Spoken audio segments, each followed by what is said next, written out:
Gente, me pediram muito essa receita e hoje eu trouxe a receita do gingerbread.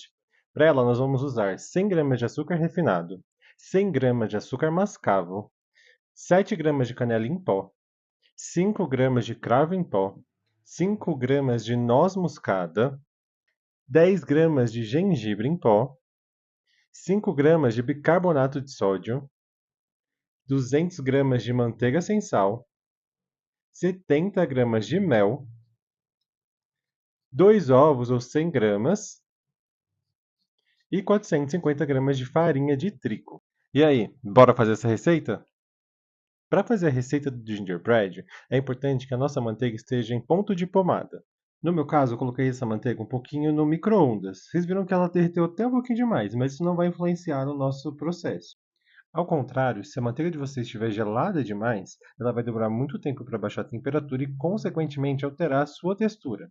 E aí a gente demora muito mais tempo para fazer esse creme que a gente vai produzir na massa de gingerbread. Sem falar que a manteiga muito gelada pode também danificar o seu equipamento. Como eu falo em sala de aula, gastronomia, alquimia, física, química e tudo mais. Olha como a gente consegue visualizar a alteração dessa massa, desse creme aí na batedeira. Uma coisa muito importante, como eu falei para vocês, a gente faz esse processo pelo método de cremagem. Olha que creme lindo que é o resultado dessa mistura de ovos, açúcares e manteiga. Agora a gente vai adicionar aí todas as especiarias junto com o mel e o bicarbonato. E uma coisa importante, o processo de cremagem ele é importante na produção das massas quebradiças, porque a gente faz esse creme inicial e por último a gente adiciona a farinha de trigo. Ao adicionar a farinha de trigo por último, a gente evita a formação do glúten, que é a junção das duas proteínas presentes na farinha de trigo com água e ação mecânica, certo? Como a gente está utilizando a raquete ela vai fazer a mistura, ela vai agregar esses ingredientes e não vai desenvolver o glúten. Olha como fica a textura dessa massa no final. E aí, depois de fazer essa massa linda e maravilhosa, a gente vai abrir um plástico filme ou aqueles plásticos de congelar. Eu gosto sempre de abrir essa massa, deixar ela bem fininha, para que a gente possa resfriá-la ela por inteiro.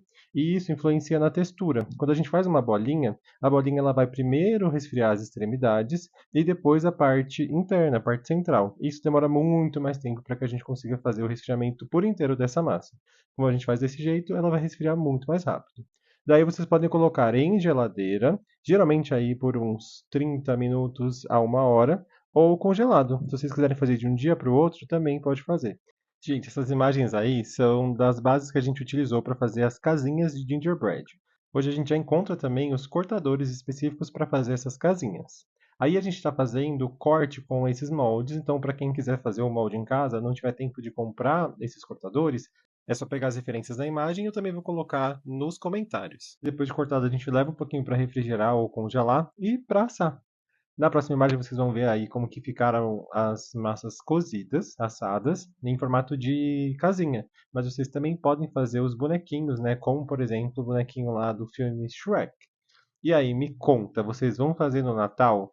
E olha que legal o resultado delas decoradas. Gente, que vocês tenham um lindo Natal e um ano maravilhoso de 2024. Até mais!